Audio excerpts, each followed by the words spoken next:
Nigeria is responsible for 90% of all Christian persecution deaths worldwide in the last 5 years.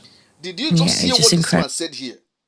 It is very, very important that you give your attention to this video to the end. Watch it to the end. Understand? Because the Nigerian government, they think that the international community are not seeing what is happening in Nigeria. But it is quite unfortunate that they are seeing it. Rather, they were thinking that Nigerian government can take action to stop these atrocious things against Christian communities. How many people has been died in Nigeria since 5 years ago? More than 20,000 Nigerians has been died by the same people. They call the Fulani herdsmen. Forgetting that Fulani herdsmen, Boko Haram, all of these people, they are one. They are one body. Rather, they share themselves. And some, we enter into the bush with cow. They call them Fulani herdsmen. All of them are doing the same work, one work. God will deliver us. Please follow this page, share this video, drop a comment in the comment section, and make sure you are reposting it. It's very, very important for others to see. Thank you, and God bless. Nigeria is responsible for 90% of all Christian persecution deaths worldwide in the last 5 years.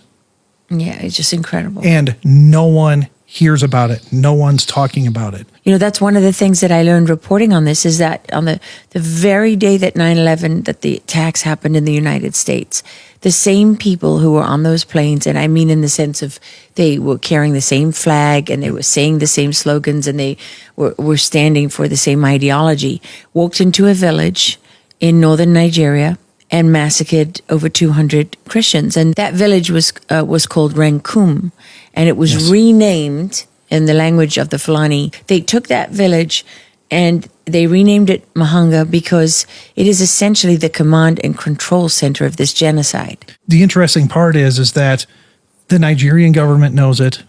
The U.S. government should know it, and if they're paying attention, I hope they know it now.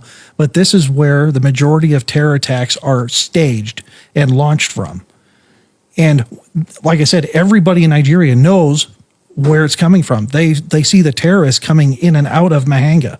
And they chose Mahanga. I mean, it translated, the word means watchtower. Watchtower. Because it's on high ground. And it was perfectly positioned for them for what began as a series that's now more than 20 years of attacks. 20 years of attacks, and tens of thousands, no, I'd say hundreds of thousands have now been killed, staged from that ground. And wounded and forced out.